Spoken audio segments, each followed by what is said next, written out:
The world over, humanity's collective memory reels with the echo of an ancient rebellion, cosmic war that began before mankind entered the scene of history.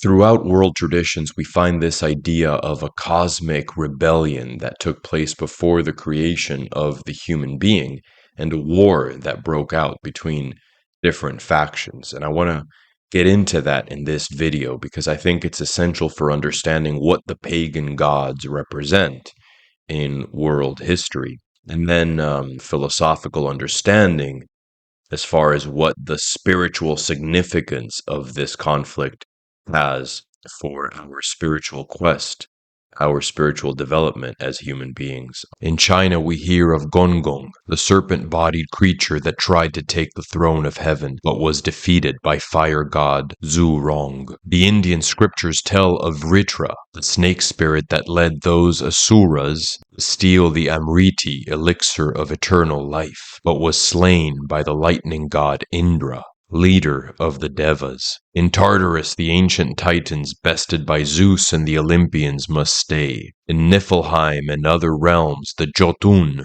giants who war with the Norse gods of Asgard, await their time before Ragnarok. In certain Abrahamic traditions, such as the Jewish apocryphal Life of Adam and Eve, and in the Quran, the devil refuses to bow to Adam, rejecting God's decision to create humanity, and so is cast out of the divine assembly. In the Bible, of course, we read of the ancient serpent, Satan, who is cast down for trying to usurp the place of God, warred against by Saint Michael, and is imprisoned for a time before he unleashes havoc on the earth and is ultimately defeated by the Christ.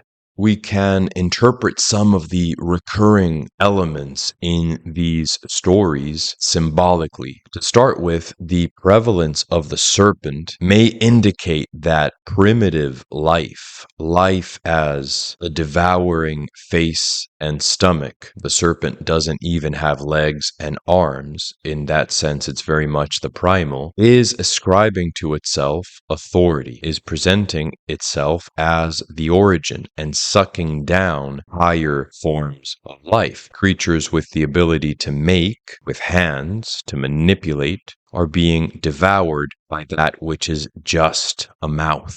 The lower is sucking down the higher, and spiritually speaking and philosophically speaking, what we have here is an image for mere materiality ascribing authorship to itself.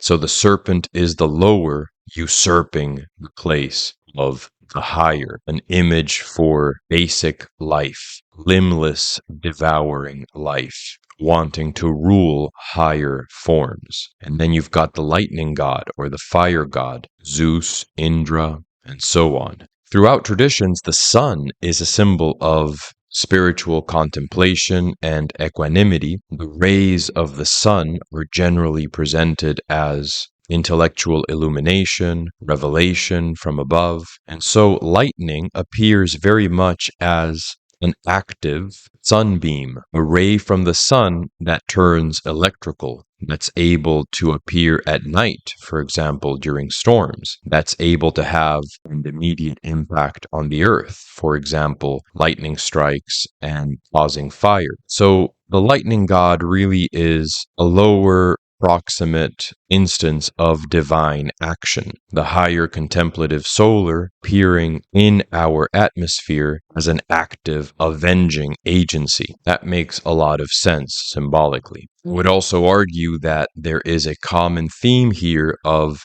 the enemies of the gods, the ones that follow the serpent, rejecting human centrality in creation, rejecting the human being as a microcosm for all creation, and wanting to instrumentalize the human person, keep the human person attached to lower forms, ascribing its origin to lower forms and not seeing itself as originating in the divine. But I'll get into that in another video. Okay, thank you for watching, and until next time, subscribe if you'd like to.